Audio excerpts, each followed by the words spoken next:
എറിയാൻ അറിയാവുന്നവരുടെ കയ്യിൽ കല്ല് കിട്ടില്ല എന്നൊരു ചൊല്ലുണ്ട് നമ്മുടെ നാട്ടിൽ. അത് ഇന്നത്തെ കാലത്ത് പലരും പറയുന്നത് നല്ല വില കൂടിയ ക്യാമറ ഒക്കെ കയ്യിലുണ്ടാവും, പക്ഷേ ഫോട്ടോ എടുക്കാൻ അറിയത്തില്ല എന്ന അർത്ഥത്തിലാണ്. നമ്മളിവിടെ സംസാരിക്കാൻ പോകുന്നത് ഫോട്ടോഗ്രാഫിയുടെ സയൻസാണ്. ഞാൻ സംസാരിക്കുമ്പോൾ അതൊരു ഫണ്ടമെൻ്റൽ സയൻസിൻ്റെ പെർസ്പെക്റ്റീവിൽ മാത്രമാണ്. ഫോട്ടോഗ്രാഫിയിൽ എക്സ്പെർട്ടീസ് ഉള്ള ഒരാളുടെ എങ്ങനെ നല്ല ഫോട്ടോ എടുക്കാം എന്നുള്ള ഒരു ട്യൂട്ടോറിയലായിട്ടോ ലെക്ചറായിട്ടോ ഇതിനെ കണക്കാക്കരുത്. പക്ഷേ അപ്പോഴും ഫോട്ടോഗ്രാഫി എങ്ങനെയാണ് വർക്ക് ചെയ്യുന്നത്, അതിൻ്റെ സയൻസ് എന്താണ് എന്നറിഞ്ഞിരിക്കുന്നത് തീർച്ചയായിട്ടും നല്ല ഫോട്ടോ എടുക്കാൻ നിങ്ങളെ സഹായിക്കും. നിങ്ങൾ ഇതിനകം ഫോട്ടോഗ്രാഫി ചെയ്യുന്ന ആളാണ്, അതിൻ്റെ സയൻസ് ആലോചിച്ചിട്ടില്ല എന്നുണ്ടെങ്കിൽ ഉറപ്പാണ് അതിൻ്റെ സയൻസ് അറിയുന്നതിലൂടെ നിങ്ങളുടെ ഫോട്ടോഗ്രാഫിയിലുള്ള സ്കില്ലും നിങ്ങളുടെ ഫോട്ടോഗ്രാഫിയുടെ ക്വാളിറ്റിയും കൂടും എന്നും പറയാൻ പറ്റും. അപ്പോൾ നമുക്ക് ഫോട്ടോഗ്രാഫിയിലേക്ക് കിടക്കാം.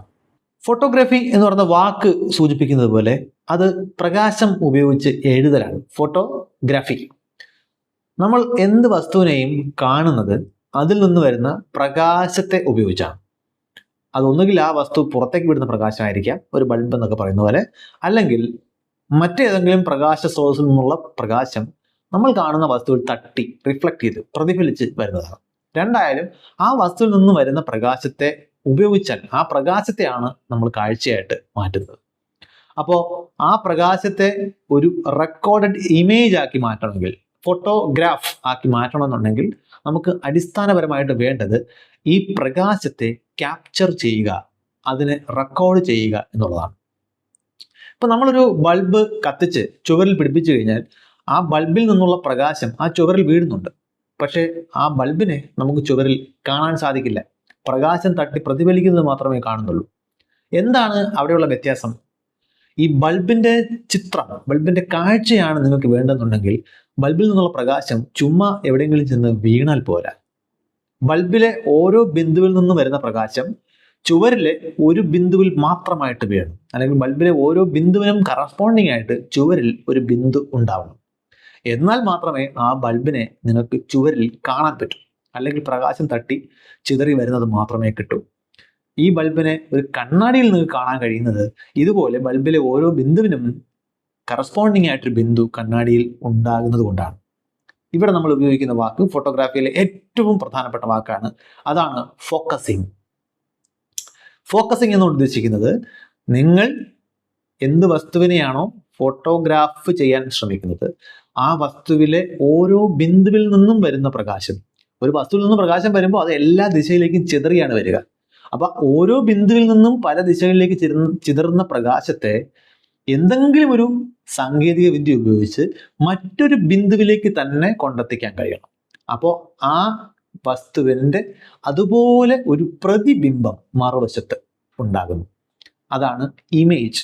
ആദ്യത്തെ ഒറിജിനൽ കാഴ്ച ഒബ്ജക്റ്റ് ആണെങ്കിൽ അതിൻ്റെ പ്രതിബിംബം എന്ന് പറഞ്ഞ ഇമേജ് ഉണ്ടാക്കാനാണ് നിങ്ങൾക്ക് ഫോക്കസിങ് ചെയ്യേണ്ടത്. പൊതുവിൽ ഫോക്കസിങ്ങിന് ഉപയോഗിക്കുന്നത് രണ്ട് ഒപ്റ്റിക്കൽ കമ്പോണൻസ് ആണ്. ഒന്ന് ഒരു ലെൻസ്, മറ്റൊന്ന് ഒരു മിറർ. അപ്പോൾ ലെൻസിനും മിററിനും ഈ ഫോക്കസ് ചെയ്യാനുള്ള കഴിവുണ്ട്. അപ്പോൾ ഒബ്ജക്റ്റിൻ്റെ പ്രതിബിംബം ഉണ്ടാക്കാൻ ഫോക്കസിങ് ആവശ്യമാണ്. ഇനി നമുക്ക് ഈ കാഴ്ചയെ ഫോട്ടോഗ്രാഫിയുമായിട്ട് ഒന്ന് താരതമ്യം ചെയ്യണം. നമ്മുടെ കണ്ണിലും ഫോക്കസിങ് ഉണ്ടെങ്കിൽ മാത്രമേ നമുക്ക് വസ്തുക്കളെ കാണാൻ സാധിക്കൂ. അപ്പോൾ കണ്ണെങ്ങനെയാണ് ഈ ഇമേജ് ഉണ്ടാക്കി കാഴ്ചയാക്കി മാറ്റുന്നത്, അതിനെ അനുകരിക്കുന്ന രീതിയിൽ തന്നെയാണ് സത്യത്തിൽ നമ്മൾ ഒരു ക്യാമറയെയും നിർമ്മിച്ചിരിക്കുന്നത്. നമുക്ക് ആദ്യം ആ ഒരു താരതമ്യം നടത്താം. എങ്ങനെയാണ് ഒരു വസ്തുവിൻ്റെ കാഴ്ച ഉണ്ടാക്കിയെടുക്കുന്നത്, അല്ലെങ്കിൽ എങ്ങനെയാണ് ആ വസ്തുവിൻ്റെ ഫോട്ടോഗ്രാഫ് ഒരു ക്യാമറ ഉണ്ടാക്കിയെടുക്കുന്നത്. ഇത് രണ്ടിനും ഒരുപാട് താരതമ്യങ്ങൾ സാധ്യമാണ്. സിമിലാരിറ്റി ഉണ്ട്, ഡിഫറൻസസും ഉണ്ട്. നമുക്ക് ആദ്യം സിമിലാരിറ്റി വേണം നോക്കാൻ. നേരത്തെ പറഞ്ഞ ചിതറി വരുന്ന പ്രകാശത്തെ ഫോക്കസ് ചെയ്ത് പ്രതിബിംബം എന്ന് പറഞ്ഞ ഇമേജ് ഉണ്ടാക്കാൻ ക്യാമറയ്ക്കും നമ്മുടെ കണ്ണിനും ഒരു ലെൻസ് ഉണ്ട്. ക്യാമറയിൽ അതൊരൊറ്റ ലെൻസ് ആയിക്കൊള്ളണമെന്നില്ല, കണ്ണിൽ അതൊരൊറ്റ ലെൻസാണ്. ക്യാമറയിൽ ഉപയോഗിക്കുന്നത് ഹാർഡ് ഗ്ലാസ് കൊണ്ടുള്ള ലെൻസ് ആയിരിക്കാം, നമ്മുടെ കണ്ണിലുള്ളത് ക്രിസ്റ്റലൈൻ എന്ന് പറയുന്ന ഒരു പ്രത്യേക പ്രോട്ടീൻ ഉപയോഗിച്ചുണ്ടാക്കുന്ന ലെൻസ് ആയിരിക്കാം. രണ്ടായാലും ലെൻസ് ഒരു കോമൺ ഫീച്ചറാണ് കണ്ണിനും ക്യാമറയ്ക്കും. ഇനി ഈ ലെൻസിന് ഫോക്കസ് ചെയ്യാനുള്ള പ്രകാശം അകത്തേക്ക് കടത്തുന്ന ഒരു ഓപ്പണിംഗ് ഉണ്ട്. കണ്ണിൽ ആ പണി ചെയ്യുന്നത് കൃഷ്ണമണിയാണ്. ക്യാമറയിൽ അവിടെ നമ്മൾ വിളിക്കുന്നത് അപ്പർച്ചർ എന്നാണ്. ഇതിന് രണ്ടിനും അതിൻ്റെ വലിപ്പം മാറ്റാനുള്ള കഴിവുണ്ട്. നമുക്കറിയാം, നമ്മൾ ഇരുട്ടത്ത് നിന്നിട്ട് പെട്ടെന്ന് വെട്ടത്തിലേക്ക് വരുമ്പോൾ നമ്മുടെ കണ്ണ് മഞ്ഞളിച്ചു പോകുന്നു. അല്ലെങ്കിൽ നമ്മൾ വെട്ടമുള്ളൊരു സ്ഥലത്ത് നിന്ന് ഇരുട്ടുള്ള ഭാഗത്തേക്ക് നിന്ന് കഴിഞ്ഞാൽ നമുക്ക് കുറച്ചു നേരത്തേക്ക് ഒന്നും കാണാൻ കഴിയാത്ത അവസ്ഥ വരും. ഇവിടെ പ്രവർത്തിക്കുന്നത് നമ്മുടെ ഈ കൃഷ്ണമണി പ്രകാശം കൂടുതലുള്ളപ്പോൾ ചുരുങ്ങിയിരിക്കുകയും പ്രകാശം കുറഞ്ഞ സാഹചര്യങ്ങളിൽ വികസിക്കുകയും ചെയ്യും എന്നുള്ളതുകൊണ്ടാണ്. ഇതുപോലെ ഈ വലിപ്പം, എത്ര പ്രകാശം അകത്ത് കടത്തണം എന്നുള്ളതിൻ്റെ ആ വാവട്ടത്തിന്റെ വലിപ്പം തീരുമാനിക്കാനുള്ള കഴിവ് നമ്മുടെ കൃഷ്ണമണിക്കും ലെൻസിന്റെ അപ്പർച്ചറിനും ഉണ്ട്. ഇനി ഈ ലൈറ്റിനെ സ്വീകരിച്ച് ലെൻസ് ഫോക്കസ് ചെയ്ത് ഒരു ഇമേജ്, ഒരു പ്രതിബിംബം ഉണ്ടാക്കിയാൽ ആ പ്രതിബിംബത്തോടു കൂടി കാഴ്ച പൂർണ്ണമാകില്ല. ആ പ്രതിബിംബത്തെ ഒരു സ്ക്രീനിൽ വീഴ്ത്തി കളക്ട് ചെയ്യാൻ കഴിയണം, അതിനൊരു സിഗ്നലാക്കി മാറ്റാൻ കഴിയണം. നമ്മുടെ കണ്ണിൽ അതിനുപയോഗിക്കുന്നത് റെറ്റിന എന്ന് പറയുന്ന സ്ക്രീനാണ്. അവിടെ റോഡ്, കോൺ എന്നീ പേരുകളുള്ള സവിശേഷ തരത്തിലുള്ള ചില കോശങ്ങളുണ്ട്. ഇവർ ഈ പ്രകാശത്തിന് ആനുപാതികമായി ഒരു നാഡി സിഗ്നൽ ഉണ്ടാക്കി തലച്ചോറിലേക്ക് അയക്കും. തലച്ചോർ ആണ് ഈ സിഗ്നലിന്റെ അടിസ്ഥാനത്തിൽ കാഴ്ച ഉണ്ടാക്കുന്നത്. ക്യാമറയിലേക്ക് വരുമ്പോൾ നമ്മുടെ റോഡ്, കോൺ കോശങ്ങൾ അടങ്ങിയ റെറ്റിനയുടെ സ്ഥാനത്ത് അവിടെ ഉള്ളത് ആക്റ്റീവ് പിക്സൽ സെൻസർ എന്ന് വിളിക്കുന്ന APS എന്ന് വിളിക്കുന്ന ഒരു സെറ്റ് പിക്സലുകളാണ്. അല്ലെങ്കിൽ നമ്മുടെ ക്യാമറയുടെ സെൻസർ എന്ന് വിളിക്കുന്നത് അതാണ്. നമ്മുടെ കണ്ണിലെ റോഡ്, കോൺ കോശങ്ങൾക്ക് തുല്യമായിട്ട് അവിടെ ചില പ്രത്യേകത, പൊതുവിൽ നമ്മൾ CMOS എന്നൊക്കെയുള്ള വാക്ക് ഫോട്ടോഗ്രാഫിയുമായിട്ട് ബന്ധപ്പെട്ട് കേൾക്കുന്നത് ആ സെൻസർ എന്ന രീതിയിൽ ലൈറ്റിനെ കളക്ട് ചെയ്യാൻ ഉപയോഗിക്കുന്ന ടെക്നോളജിയുടെ പേരാണ്. പലതരത്തിലുള്ള സാങ്കേതിക വിദ്യകൾ സാധ്യമാണ്. CMOS സെൻസർ ആയിരിക്കും ഒരുപക്ഷെ നമ്മൾ കൂടുതൽ കേൾക്കാൻ സാധ്യതയുള്ളത് എന്നേ ഉള്ളൂ. നമ്മൾ ഇവിടെ സംസാരിക്കുന്നത് ഡിജിറ്റൽ ഫോട്ടോഗ്രാഫിയെ കുറിച്ചാണ്. ഫിലിം ക്യാമറകൾ ഉപയോഗിച്ചിരുന്ന ഒരു കാലഘട്ടത്തിൽ ഇതിന് പകരം രാസ തന്മാത്രകളെയാണ് നമ്മൾ ഉപയോഗിച്ചിരുന്നത്. അവിടെ ഒരു കെമിക്കൽ റിയാക്ഷൻ ആയിരുന്നു ഈ സിഗ്നലിന്റെ സ്ഥാനത്ത് നമ്മൾ ഉപയോഗിച്ചിരുന്നത് എന്നുള്ളതേ ഉള്ളൂ. ഇന്ന് കൂടുതൽ പ്രസക്തമായത് ഡിജിറ്റൽ ഫോട്ടോഗ്രാഫിയാണ് എന്നുള്ളതുകൊണ്ട് നമ്മൾ സെൻസറിനെ കുറിച്ച് സംസാരിക്കുമ്പോൾ ഡിജിറ്റൽ സെൻസറുകളെ കുറിച്ചായിരിക്കും സംസാരിക്കുന്നത്. ബാക്കി എല്ലാ തത്വങ്ങളും ഫിലിം ഉപയോഗിക്കുന്ന ഫോട്ടോഗ്രാഫി ആയാലും വീഡിയോഗ്രാഫി ആയാലും ഡിജിറ്റൽ ഫോട്ടോഗ്രാഫി ആയാലും ഒക്കെ ഏതാണ്ട് സമാനമാണ് എന്ന് മനസ്സിലാക്കിക്കോണം. അപ്പോൾ ഈ ആക്റ്റീവ് പിക്സൽ സെൻസർ ഉപയോഗിച്ചിട്ട് നമ്മൾ ഉണ്ടാക്കുന്ന സിഗ്നലിനെ നമ്മളൊരു ലൈവ് സ്ട്രീമിങ്ങോ മറ്റോ ആണെന്നുണ്ടെങ്കിൽ നമ്മൾ വേറൊരിടത്തേക്ക് ട്രാൻസ്മിറ്റ് ചെയ്യും. അല്ലെങ്കിൽ നമ്മളൊരു സ്റ്റോറേജ് ഡിവൈസിലേക്ക്, മെമ്മറി കാർഡ് പോലുള്ള ഒരു സ്റ്റോറേജ് ഡിവൈസിലേക്ക് ഡിജിറ്റൽ ഡേറ്റ ആയിട്ട് സ്റ്റോർ ചെയ്ത് വെക്കും. മസ്തിഷ്കം അവിടെ വരുന്നില്ല എന്നേ ഉള്ളൂ. ഇനി ഈ പ്രകാശം സെൻസറിൽ വീഴുമ്പോൾ, അല്ലെങ്കിൽ കണ്ണിലാണെങ്കിൽ റെറ്റിനയിലേക്ക് വീഴുമ്പോൾ, ഈ ഐറിസിലൂടെ അല്ലെങ്കിൽ നമ്മുടെ ക്യാമറയുടെ അപ്പർച്ചറിലൂടെ അകത്തേക്ക് വരുന്ന പ്രകാശം മാത്രമേ സെൻസറിൽ വീഴുന്നുള്ളൂ എന്ന് ഉറപ്പിക്കാൻ വേണ്ടിയിട്ട് അവിടെ ഒരു ഡാർക്ക് ചേംബർ ഉണ്ട്. ഇപ്പം നമ്മുടെ കണ്ണ് നോക്കിക്കഴിഞ്ഞാൽ അങ്ങനെയാണ്. ഈ ഓപ്പണിംഗ് അല്ലാതെ മറ്റൊരു ഭാഗത്തൂടെയും അതിനകത്തേക്ക് പ്രകാശം വീഴുന്നില്ല. ക്യാമറയുടെ ബോഡി അങ്ങനെയാണ് ഡിസൈൻ ചെയ്യുന്നത്. ഈ അപ്പർച്ചറിലൂടെ അല്ലാതെ വേറൊരു ഭാഗത്തൂടെയും പ്രകാശം അകത്തേക്ക് വരില്ല എന്ന് ഉറപ്പിക്കണം. അപ്പോൾ ആ രീതിയിൽ നോക്കിക്കഴിഞ്ഞാൽ കണ്ണ് എങ്ങനെയാണോ പ്രവർത്തിക്കുന്നത് അതുപോലെ പ്രവർത്തിക്കുന്ന ഒരു മെഷീനായിട്ടാണ് നമ്മൾ ക്യാമറയെ ഡിസൈൻ ചെയ്തിരിക്കുന്നത്. ഇത് സാമ്യങ്ങളാണ്, എന്നാൽ ചില വ്യത്യാസങ്ങൾ കൂടി എടുത്തു പറയേണ്ടതുണ്ട്. ഒന്ന്, നമ്മൾ അക്കോമഡേഷൻ എന്ന് വിളിക്കുന്ന ഒരു സംഗതിയാണ്. നമ്മുടെ കണ്ണ് അടുത്തുള്ളൊരു വസ്തുവിലേക്ക് നോക്കിയിട്ട് ദൂരെയുള്ളൊരു വസ്തുവിലേക്ക് നോക്കുമ്പോൾ ഈ രണ്ട് വസ്തുക്കളും രണ്ട് ദൂരത്തിലായതുകൊണ്ട് തന്നെ ഇതിനെ ഫോക്കസ് ചെയ്യുന്നതിന് രണ്ട് തരം ലെൻസുകളാണ് സത്യത്തിൽ വേണ്ടത്. പക്ഷേ നമ്മുടെ കണ്ണിന് ഒറ്റ ലെൻസേ ഉള്ളൂ. അതിന് പവർ ഓഫ് അക്കോമഡേഷൻ എന്ന് പറഞ്ഞൊരു സംഗതിയുണ്ട്. അതിൻ്റെ ഫോക്കസ് ദൂരം അല്ലെങ്കിൽ ഫോക്കൽ ലെങ്ത് അതിന് മാറ്റാൻ സാധിക്കും. അത് ആ ലെൻസിനെ അറ്റാച്ച് ചെയ്തിരിക്കുന്ന പേശികൾ, മസിൽസ് ഉപയോഗിച്ചാണ് നമ്മുടെ കണ്ണിലെ ലെൻസിന് അത് സാധിക്കുന്നത്. ക്യാമറയിലേക്ക് വരുമ്പോൾ ലെൻസുകൾ സോളിഡ് റിജിഡ് ഗ്ലാസ് ആണ്. അതിൻ്റെ ഫോക്കൽ ലെങ്ത് മാറ്റാൻ കഴിയില്ല. പകരം കണ്ണിലെ ഒരു ലെൻസിന് പകരം ക്യാമറയുടെ ലെൻസ് ഉപയോഗിക്കുന്നത് ലെൻസ് എലമെന്റ്സ് എന്ന് വിളിക്കുന്ന കുറേ ഗ്ലാസ് പീസസ് ആണ്. അപ്പോൾ അതിനകത്ത് കോൺവെക്സ് ലെൻസസ് ഉണ്ടായിരിക്കും, കോൺകേവ് ലെൻസസ് ഉണ്ടായിരിക്കും, മറ്റ് പല ഷേപ്പിനുമുള്ള പല എലമെന്റ്സും അതിനകത്ത് ഉപയോഗിച്ചിട്ടുണ്ടാകും.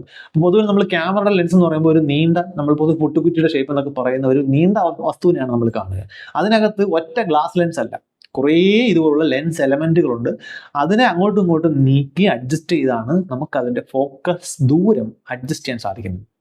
അപ്പോൾ ലെൻസ് എന്ന് പറയുന്നത് തന്നെ ക്യാമറയോളം അല്ലെങ്കിൽ അതിലധികം അഡ്വാൻസ്ഡ് ആയിട്ടുള്ള ഒരു സാങ്കേതിക വിദ്യയാണ്. നമ്മൾ നോക്കിക്കഴിഞ്ഞാൽ പല ലെൻസുകൾക്കും ആ ക്യാമറയുടെ ബോഡിയേക്കാളും വില വരുന്നത് അതിനകത്ത് അത്രയധികം സൂക്ഷ്മമായിട്ടുള്ള അഡ്വാൻസ്ഡ് എഞ്ചിനീയറിംഗ് ഉൾപ്പെട്ടിട്ടുള്ളത് കൊണ്ടാണ്.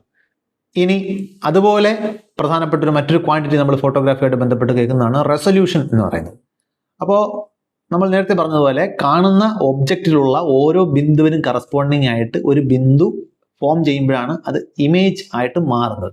പക്ഷേ ഈ ഓരോ ബിന്ദുവിനെയും പിക്ക് ചെയ്യണമെന്നുണ്ടെങ്കിൽ ആ ഓരോ ബിന്ദുവിനും കറസ്പോണ്ടിങ് ആയിട്ട് ഒരു സെൻസർ നമുക്ക് ആവശ്യമായിട്ടുണ്ട്. ആ ഒരു പിക്സൽ നമുക്ക് ആവശ്യമുണ്ട്. പിക്ചർ എലമെന്റ് എന്നുള്ളതിൻ്റെ ചുരുക്കവാക്കാണ് പിക്സൽ എന്ന് പറയുന്നത്. അപ്പോൾ ക്യാമറയിൽ പിക്സലുകൾ എത്രത്തോളം അടുക്കിയാണ് ഇരിക്കുന്നതെന്നനുസരിച്ചിട്ട് നമുക്ക് അത്രയധികം കൂടുതൽ പോയിന്റുകളെ, കൂടുതൽ ബിന്ദുക്കളെ ക്യാപ്ചർ ചെയ്യാൻ പറ്റും. അങ്ങനെയാണ് ക്യാമറയുടെ മെഗാ പിക്സൽ നമ്മൾ പറയുന്നത്. എത്രത്തോളം മെഗാ എന്ന് പറയുന്നത് 10 ലക്ഷം എന്ന് പറയുന്ന സംഖ്യയെ സൂചിപ്പിക്കുന്നതാണ്. ലക്ഷക്കണക്കിന് ചെറിയ ചെറിയ പിക്സലുകൾ അടുക്കി വെച്ചിരിക്കുന്നതാണ് ഒരു ക്യാമറയുടെ സെൻസർ എന്ന് പറയുന്നത്. നമ്മുടെ കണ്ണിൽ പക്ഷേ ഇതുപോലെ കണ്ടിന്യൂസ് ആയിട്ട് പിക്സലുകളുടെ ഒരു അരയില്ല. അവിടെ റോഡ് കോൺ സെൽസ് ആണുള്ളത്. അതിൽ തന്നെ കോൺ സെൽസ് എല്ലാം കൂടെ കണ്ണിന്റെ നടുക്ക് ഫോവിയ എന്ന് പറയുന്ന ഒരു പോയിന്റിൽ എല്ലാം കൂടെ കൂടിയിരിക്കുകയാണ് ചെയ്യുന്നത്. അതിന് പുറത്തേക്ക് പ്രകാശം വീണ് കഴിഞ്ഞാൽ നമ്മുടെ കാഴ്ചയുടെ കാര്യം വലിയ കഥയാണ് എന്ന് പറയണം. പക്ഷെ നമുക്കത് തോന്നില്ല. അതിന്റെ കാരണം നമ്മുടെ കണ്ണിങ്ങനെ സ്കാൻ ചെയ്താണ് ഉണ്ടാക്കുന്നത്. അത് തലച്ചോറ് ഇങ്ങനെ ഒരു ഗ്യാപ്പ് അവിടെ ഉള്ളതായിട്ട് തോന്നിക്കാത്ത രീതിയിൽ കണ്ടിന്യൂസ് ആയിട്ട് ഒരു സ്മൂത്ത് കാഴ്ച തലച്ചോറ് ഉണ്ടാക്കിയെടുക്കുകയാണ് ചെയ്യുന്നത്. റെറ്റിനയിൽ ഉണ്ടാകുന്ന ഇമേജിന്റെ കാര്യം നോക്കിക്കഴിഞ്ഞാൽ അത് അത്ര പെർഫെക്റ്റ് ഒന്നും അല്ല. ഇനി അതുപോലെ സെൻസിറ്റിവിറ്റി എന്ന് പറയുന്നൊരു കാര്യം. ഇപ്പം നമ്മുടെ കണ്ണിൽ നമ്മൾ കുറച്ചു നേരം ഇരുട്ടത്ത് വന്നു കഴിഞ്ഞാൽ പ്രകാശത്തെ റിസീവ് ചെയ്യാൻ ആവശ്യമായിട്ടുള്ള കോശങ്ങളുടെ എണ്ണം കൂട്ടുന്ന ഒരു പരിപാടി. കോശങ്ങളുടെ എണ്ണമല്ല, അതിനുപയോഗിക്കുന്ന റോഡോപ്സിൻ എന്ന് പറയുന്ന പ്രോട്ടീനുകൾ കൂടുതൽ പ്രൊഡ്യൂസ് ചെയ്യുന്ന ഒരു രീതി റെറ്റിനയിലുണ്ട്. കൂടുതൽ പ്രകാശത്തോട് സെൻസിറ്റിവിറ്റി കൂട്ടുകയാണ് ഉദ്ദേശം. പക്ഷേ ഈ റോഡോപ്സിൻ ഉണ്ടാക്കി വരാൻ കുറച്ച് സമയമെടുക്കും. 10-15 മിനിറ്റെങ്കിലും എടുത്താൽ മാത്രമേ ഈ അരണ്ട പ്രകാശത്തിൽ കാഴ്ച സാധ്യമാകുന്ന റോഡോപ്സിൻ ആവശ്യത്തിന് ഉണ്ടാക്കാൻ പറ്റും. അപ്പോൾ അതുകൊണ്ടാണ് നമ്മൾ ഇരുട്ടത്തോട് കയറി കഴിഞ്ഞാൽ ആദ്യം നമുക്കൊന്നും കണ്ടില്ല എന്നുണ്ടെങ്കിലും കുറച്ചു നേരം കഴിയുമ്പോൾ പതിയെ വസ്തുക്കൾ നമ്മുടെ കാഴ്ചയിൽ തെളിയുന്നത് കാണാൻ പറ്റും. ക്യാമറയിൽ ഇത് സാധ്യമല്ല. പകരം ക്യാമറയിൽ പ്രകാശത്തിന്റെ അളവ് കുറവാണെന്ന് തോന്നിക്കഴിഞ്ഞാൽ ഈ പിക്സലുകളുടെ സെൻസർ പിക്സലുകളുടെ സെൻസിറ്റിവിറ്റി കൂട്ടുക എന്ന് പറയുന്നൊരു പരിപാടി സാധ്യമാണ്. അതിന് പൊതുവെ ISO എന്നാണ് വിളിക്കുന്നത്. പക്ഷെ അത് ഡിജിറ്റലായിട്ടാണ് ചെയ്യുന്നതെന്നുള്ളതുകൊണ്ട് തന്നെ നിങ്ങൾ അവിടെ ആ വീഴുന്ന സിഗ്നൽ സ്വീകരിക്കാനുള്ള കഴിവിനെ കൂട്ടി ആംപ്ലിഫൈ ചെയ്യാണ് ചെയ്യുന്നത്. സിഗ്നൽ മാത്രമല്ല, അതിൻ്റെ കൂടെ വരുന്ന ചെറിയ നോയ്സിനെയും അത് ആംപ്ലിഫൈ ചെയ്യും. അപ്പോൾ സെൻസിറ്റിവിറ്റി കൂട്ടാൻ നോക്കിക്കഴിഞ്ഞാൽ ഫോട്ടോഗ്രാഫിയിൽ ഗ്രെയിൻസ് എന്ന് പറയുന്ന ഒരു പ്രതിഭാസം, നമ്മൾ കുരുകുരുപ്പ് എന്നൊക്കെ വിളിക്കുന്ന ഒരു പ്രതിഭാസം പൊതുവെ പ്രത്യക്ഷപ്പെടാൻ തുടങ്ങും. നമ്മുടെ കണ്ണിന് ഇരുട്ടായാൽ പോലും അല്ലെങ്കിൽ അരണ്ട പ്രകാശത്തിൽ കാണുമ്പോൾ പോലും ഈ ഗ്രെയിൻസ് എന്ന് പറയുന്ന ഒരു സംഗതി നമ്മുടെ കണ്ണിൽ ഉണ്ടാവില്ല. അപ്പോൾ അതായത് ഈ കണ്ണിൻ്റെയും ക്യാമറയുടെയും പ്രവർത്തനത്തിലുള്ള വ്യത്യാസങ്ങൾ കാരണമാണ് ഈ വ്യത്യാസങ്ങൾ നമുക്ക് അനുഭവപ്പെടുന്നത്. ഏറ്റവും പ്രധാനപ്പെട്ട 2 വ്യത്യാസങ്ങൾ കൂടി പറയേണ്ടതുണ്ട്. ഒന്ന്, ഈ ഉണ്ടാകുന്ന പ്രതിബിംബം എങ്ങനെയാണെന്നുള്ളത് ഇന്റർപ്രറ്റ് ചെയ്യുക എന്നുള്ളൊരു പരിപാടി ക്യാമറയിൽ ഇല്ലെങ്കിലും തലച്ചോറിനുണ്ട്. അതാണ് ഞാൻ നേരത്തെ പറഞ്ഞത്. ഫോവിയ എന്ന് പറഞ്ഞൊരു ബിന്ദുവിലാണ് നമ്മളുടെ കണ്ണിലെ പിക്സലുകളെല്ലാം കൂടിയിരിക്കുന്നുണ്ടെങ്കിലും നമുക്കങ്ങനെ ഒരു പ്രത്യേക പ്രദേശത്താണ് ഇതിരിക്കുന്നതെന്ന് തോന്നില്ല. അതിൻ്റെ കാരണം തലച്ചോറ് ഈ സിഗ്നലിൽ നിന്നും ഒരു കണ്ടിന്യൂസ് ഇമേജ് ബിൽഡപ്പ് ചെയ്തെടുക്കുന്നുണ്ടാണ്. അപ്പോൾ മസ്തിഷ്കം പ്രതിബിംബത്തെ അതേപടിയല്ല കാണുന്നത്. അത് തന്നെ നമുക്ക് ഊഹിച്ചാൽ മനസ്സിലാവും. ഒരു ലെൻസ് ഉപയോഗിച്ച് ഒരു ഒബ്ജക്റ്റിന്റെ പ്രതിബിംബം ഇമേജ് ഉണ്ടാക്കി കഴിഞ്ഞാൽ അത് ഇൻവേർട്ടഡ് ആയിരിക്കും. അപ്പോൾ നമ്മുടെ റെറ്റിനയിൽ വീഴുന്ന ഇമേജ് സത്യത്തിൽ തലകീഴായതാണ്. പക്ഷെ നമ്മൾ കാണുന്നത് നേരിട്ടാണല്ലോ. നമ്മൾ നിവർന്ന ഇമേജ് ആണ് കാണുന്നത്. അതിൻ്റെ കാരണം മസ്തിഷ്കം ഇതിനെ പ്രോസസ്സ് ചെയ്ത് നമുക്ക് കാണാൻ പറ്റുന്ന രീതിയിലേക്ക് മാറ്റിയാണ് കാണിക്കുന്നത്. ഇങ്ങനൊരു ഇന്റർപ്രിട്ടേഷൻ പരിപാടി ക്യാമറയിലില്ല. ക്യാമറ അതിൻ്റെ സെൻസറിൽ വീഴുന്ന അതേ പ്രകാശത്തെയാണ് റെക്കോർഡ് ചെയ്യുന്നത്. ആ പ്രകാശത്തിൻ്റെ ഫ്രീക്വൻസിയും അതിൻ്റെ ഇൻറ്റൻസിറ്റിയും തീവ്രതയും അത് റെക്കോർഡ് ചെയ്യും. പക്ഷേ നമ്മുടെ മസ്തിഷ്കത്തിന് ഈ പ്രോസസ്സിങ് ഇന്റർപ്രിട്ടേഷൻ കഴിവുള്ളത് കൊണ്ട് നിങ്ങൾക്കൊരു ആപ്പിളിനെ ഏത് പ്രകാശത്തിൻ്റെ സാന്നിധ്യം കണ്ടാലും ആപ്പിളിൻ്റെ നിറത്തിൽ തന്നെ കാണാൻ പറ്റും. കാരണം മസ്തിഷ്കത്തിന് അറിയാം ആപ്പിൾ എങ്ങനെയാണ് ഇരിക്കുന്നത്. പക്ഷേ കാഴ്ച ഉണ്ടാകണമെന്നുണ്ടെങ്കിൽ ആപ്പിളിൽ നിന്ന് റിഫ്ലക്ട് ചെയ്ത് വരുന്ന ലൈറ്റിനെ റെക്കോർഡ് ചെയ്യുകയാണ് ചെയ്യുന്നതെന്ന് പറഞ്ഞല്ലോ. അപ്പോൾ നിങ്ങളൊരു ചുവന്ന പ്രകാശത്തിൽ അല്ലെങ്കിൽ നീല പ്രകാശത്തിൽ ആപ്പിൾ വെച്ചിട്ട് നിങ്ങൾ അതിലേക്ക് നോക്കിക്കഴിഞ്ഞാൽ ഈ നീല പ്രകാശം ചുവന്ന ആപ്പിൾ തട്ടി റിഫ്ലക്ട് ചെയ്ത് വരുമ്പോൾ നിങ്ങളുടെ കണ്ണിൽ വീഴുന്ന പ്രകാശമാണ് അത് കളക്ട് ചെയ്യുന്നത്. പക്ഷേ മസ്തിഷ്കം ഇതിനെ ഒന്ന് കടുക് വറുത്ത് ആപ്പിളിൻ്റെ തന്നെ നിറത്തി കാണിച്ചു തരും. ക്യാമറയിൽ ഇങ്ങനൊരു പരിപാടിയില്ല. ക്യാമറ ആ പ്രകാശം അതേപടി റെക്കോർഡ് ചെയ്യും. നിങ്ങൾ ആപ്പിളിൻ്റെ നിറത്തിലായിരിക്കില്ല ഫോട്ടോ എടുക്കുന്നത്. അപ്പം അവിടെ ഇന്നത്തെ സാങ്കേതിക വിദ്യ വെച്ച് നമ്മൾ ചെയ്യുന്നത്, ക്യാമറ ആദ്യം നമ്മൾ പഠിപ്പിക്കും വെള്ള നിറം കാണാൻ എങ്ങനെ ഇരിക്കും. അതായത് ഇപ്പോഴത്തെ ലൈറ്റിംഗ് കണ്ടീഷനിൽ വെള്ള നിറം എങ്ങനെ ഇരിക്കും നമ്മൾ പഠിപ്പിച്ചു കൊടുക്കുമ്പോൾ, അങ്ങനെയാണെന്നുണ്ടെങ്കിൽ ആപ്പിളിലേക്ക് തിരിച്ച് ഫോട്ടോ എടുത്താലും ആപ്പിളിൻ്റെ ആക്ച്വൽ നിറം എങ്ങനെയായിരിക്കും എന്ന് കണക്കാക്കാൻ അതിന് സാധിക്കും. ഇതിന് ഒരു സെറ്റിങ്സ് നമ്മൾ ഫോട്ടോഗ്രാഫിയിൽ ഉപയോഗിക്കും. അതിനാണ് വൈറ്റ് ബാലൻസ് എന്ന് വിളിക്കുന്നത്.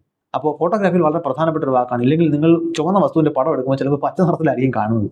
കാരണം ആക്ച്വൽ കളറിൽ ഫോട്ടോ എടുക്കാൻ കഴിയണമെന്നുണ്ടെങ്കിൽ വൈറ്റ് ബാലൻസിനെ കുറിച്ച് അറിയണം.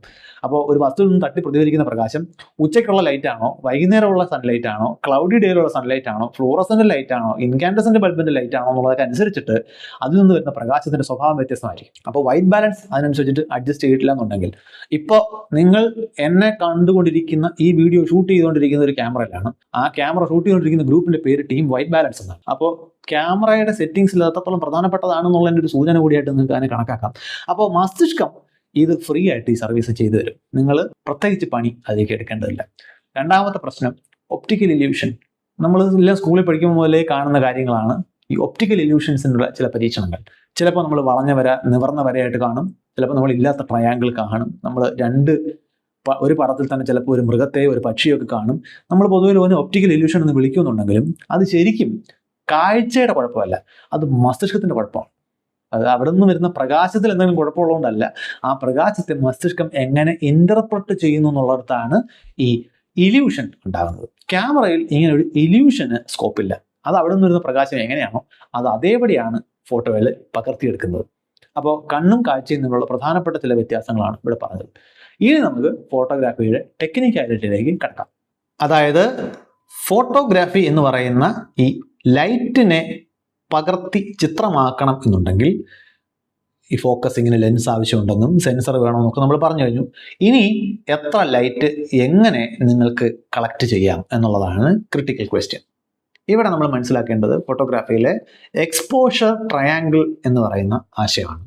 അതായത് നിങ്ങൾക്ക് ലെൻസ് ഉപയോഗിച്ചൊരു ഇമേജിനെ ഫോം ചെയ്ത് അതിനെ ഒരു ആക്റ്റീവ് പിക്സൽ സെൻസർ ഉപയോഗിച്ച് ഡേറ്റയാക്കി മാറ്റി വിഷ്വലായിട്ട് റെക്കോർഡ് ചെയ്യണമെന്നുണ്ടെങ്കിൽ ഇതിലേക്ക് പ്രകാശം കിട്ടണമല്ലോ. അപ്പോൾ പ്രകാശം അകത്തേക്ക് എങ്ങനെ കിട്ടുന്നു, എത്ര അളവിൽ കിട്ടുന്നു എന്നുള്ളത് വളരെ പ്രധാനപ്പെട്ടതാണ്. നമുക്ക് ഫോട്ടോ എടുക്കേണ്ടത് വളരെ വ്യത്യസ്തമായിട്ടുള്ള സാഹചര്യങ്ങളിലായിരിക്കാം. ചിലപ്പോൾ വളരെ ക്ലൗഡി ആയിട്ടുള്ള മേഘം മൂടിയ ദിവസങ്ങളായിരിക്കാം, അല്ലെങ്കിൽ ചിലപ്പോൾ ഇൻഡോർ ആയിരിക്കാം, അവിടെ പ്രകാശം വളരെ കുറവായിരിക്കാം, അല്ലെങ്കിൽ നല്ല വെയിലത്തായിരിക്കും നിങ്ങൾ എടുക്കുന്നത്, മൊത്തം വലിയ അളവിൽ പ്രകാശം വരുന്ന സാഹചര്യങ്ങളായിരിക്കാം. അപ്പോൾ ക്യാമറയിലേക്ക് എപ്പോഴും ഒരേ അളവിലുള്ള പ്രകാശം ആയിരിക്കില്ല വരുന്നത്. നമുക്ക് എത്രത്തോളം പ്രകാശം നമ്മുടെ സെൻസറിലേക്ക് വീഴുന്നു അല്ലെങ്കിൽ ലെൻസിലേക്ക് എത്തുന്നു എന്നുള്ളതിനെ നിയന്ത്രിക്കാൻ കഴിയണം. അതിനെ നിയന്ത്രിക്കാനാണ് 3 അളവുകൾ നമ്മൾ ഫോട്ടോഗ്രാഫിയിൽ ഉപയോഗിക്കുന്നത്. ആ 3 അളവുകൾ ആയതുകൊണ്ടാണ് അവയെ നമ്മൾ എക്സ്പോഷർ ട്രയാങ്കിൾ എന്ന് വിളിക്കുന്നത്. നമുക്കതിൽ ഓരോന്നോരോന്നായിട്ട് പരിചയപ്പെടാം. ആദ്യത്തേതിനെ നമ്മൾ വിളിക്കുന്നത് അപ്പർച്ചർ എന്നാണ്. അപ്പർച്ചർ എന്ന് സൂചിപ്പിക്കുന്നത് നമ്മൾ കൃഷ്ണമണിയുടെ വലിപ്പം പറഞ്ഞതിനോട് ഇതിനെ താരതമ്യം ചെയ്യാം. ഈ ലെൻസിന് മുമ്പിൽ ഒരു ഡോറുണ്ട്. അതൊരു സവിശേഷമായിട്ട് ഡിസൈൻ ചെയ്ത ഡോറാണ്. അതിന് പല വലിപ്പത്തിൽ തുറക്കാൻ സാധിക്കും. അപ്പോൾ അതിന് ചില പ്രത്യേക തരം ബ്ലേഡുകളുടെ ഒരു അറേഞ്ച്മെൻ്റ് ആണ് ഉപയോഗിക്കുന്നത്. അത് എഞ്ചിനീയറിംഗിൽ എങ്ങനെ ചെയ്യുന്നു എന്നുള്ള വിശദാംശങ്ങളിലേക്ക് നമുക്കിപ്പോൾ പോട്ടെ. നമുക്ക് പറയാൻ കഴിയുന്നത് അത് വട്ടത്തിലുള്ള ഒരു ദ്വാരമായിരിക്കും. ആ ദ്വാരത്തിൻ്റെ ഡയമീറ്റർ അത് നമുക്ക് നിയന്ത്രിക്കാൻ സാധിക്കും. അത് കൂടിയ ഡയമീറ്റർ ആണോ കുറഞ്ഞ ഡയമീറ്റർ ആണോ അതിനനുസരിച്ചിട്ട് അപ്പർച്ചറിൻ്റെ വലിപ്പം നമുക്ക് വ്യത്യാസത്തിൽ ഉപയോഗിക്കാൻ പറ്റും. പൊതുവിൽ അപ്പർച്ചറിൻ്റെ വലിപ്പം പറയുന്നത് നമ്മൾ അകത്ത് ഉപയോഗിക്കുന്ന ലെൻസിൻ്റെ ഫോക്കൽ ലെങ്ത്, ആ ലെൻസ് എത്ര ഡിസ്റ്റൻസിലാണ് ആ ഇമേജിനെ ഫോം ചെയ്യുന്നത്, ആ ഡിസ്റ്റൻസിൻ്റെയും ആ അപ്പർച്ചറിൻ്റെ ഡയമീറ്ററിൻ്റെയും ഒരു അനുപാതത്തിൻ്റെ അടിസ്ഥാനത്തിലാണ്. അപ്പോൾ focal length divided by aperture diameter ആണ് നമ്മൾ പൊതുവിൽ ഈ അപ്പർച്ചർ എന്ന് പറയുമ്പോൾ ടെക്നിക്കലി ഉപയോഗിക്കുന്നത്. അതൊരു നമ്പറാണ്. അതിനെ എഫ് നമ്പർ എന്നോ എഫ് സ്റ്റോപ്പ് എന്നൊക്കെ വിളിക്കാറുണ്ട്. അപ്പോൾ നിങ്ങൾ എവിടെയെങ്കിലും ഫോട്ടോഗ്രാഫിയായിട്ട് ബന്ധപ്പെട്ട ഒരു ടെക്നിക്കൽ സ്പെസിഫിക്കേഷനിൽ എഫ്, ഒരു സ്മോൾ ലെറ്റർ എഫ് വരുന്ന ഒരു പാരാമീറ്റർ കാണുന്നുണ്ടെങ്കിൽ അത് സൂചിപ്പിക്കുന്നത് ആ ഫോട്ടോ എടുക്കുന്ന സമയത്ത് ലെൻസിലേക്ക് പ്രകാശം വീഴ്ത്താൻ ഉപയോഗിച്ച ആ അപ്പർച്ചറിൻ്റെ വലിപ്പമാണ്. ആ അപ്പർച്ചറിൻ്റെ അബ്സല്യൂട്ട് വലിപ്പമല്ല, ആ ഫോട്ടോ എടുക്കാൻ ഉപയോഗിച്ച ലെൻസിൻ്റെ ഫോക്കൽ ലെങ്തും അവിടുത്തെ ആ ദ്വാരത്തിൻ്റെ വലിപ്പവും തമ്മിലുള്ള ഒരു റേഷ്യോ. ഇത് എങ്ങനെയാണ് അകത്തേക്ക് വരുന്ന പ്രകാശത്തെ സ്വാധീനിക്കുന്നത്?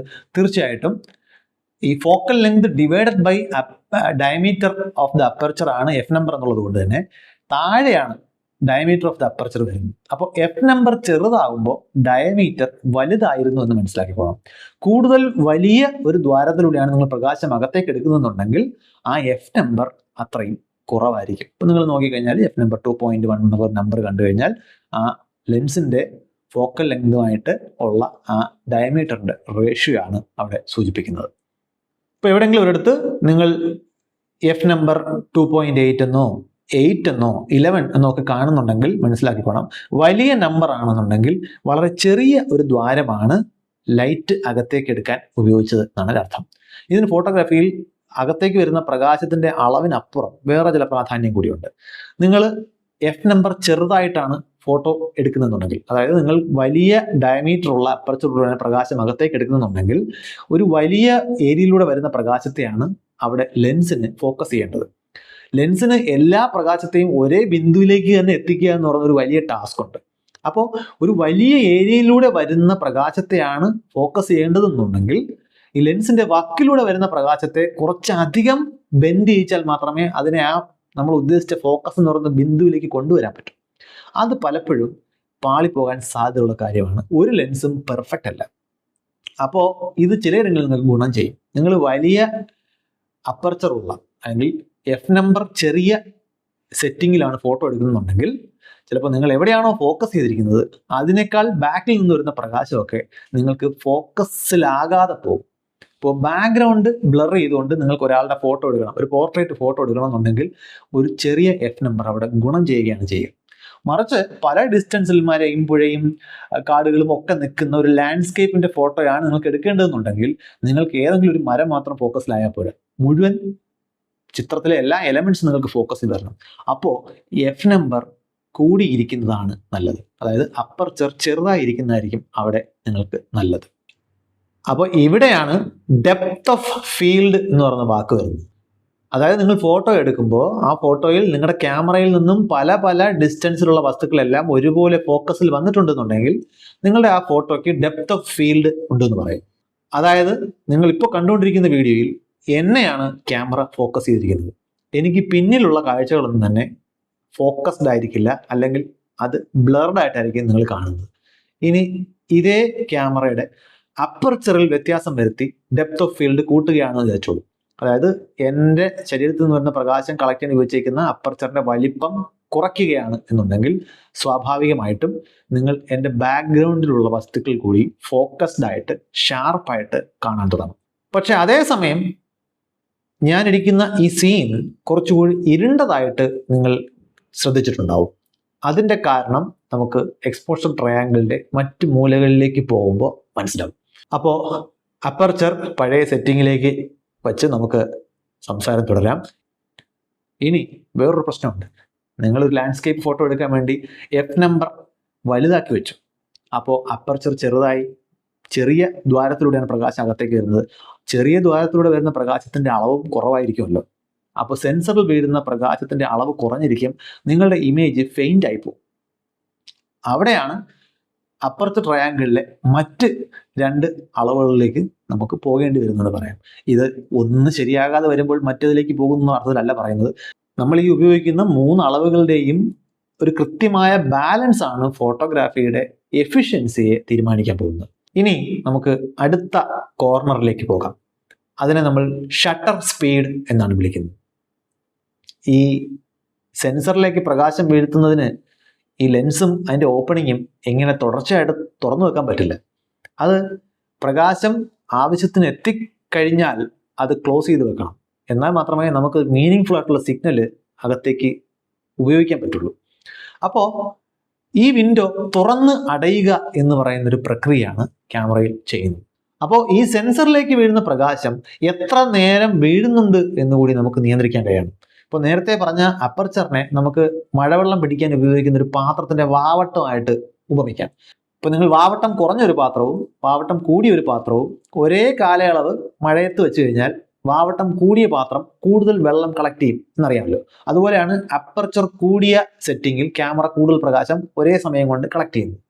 എന്നാൽ നിങ്ങൾ ഒരേ വാവട്ടമുള്ള 2 പാത്രങ്ങൾ 2 ഡ്യൂറേഷനിലാണ് വെക്കുന്നത്. ഒന്ന് ഒരു 5 മിനിറ്റ് വെക്കുന്നു, മറ്റത് 10 മിനിറ്റ് വെച്ചേക്കുന്നുണ്ടെങ്കിൽ സ്വാഭാവികമായിട്ടും 10 മിനിറ്റ് വെച്ചിരിക്കുന്ന പാത്രം കൂടുതൽ വെള്ളം കളക്ട് ചെയ്യും. അപ്പോൾ അതുപോലെ ഈ കൂടുതൽ നേരം പ്രകാശം കളക്ട് ചെയ്യാൻ അനുവദിക്കുകയാണ് നമ്മൾ ഷട്ടർ സ്പീഡ് അഡ്ജസ്റ്റ് ചെയ്യുന്നതിലൂടെ ചെയ്യുന്നത്.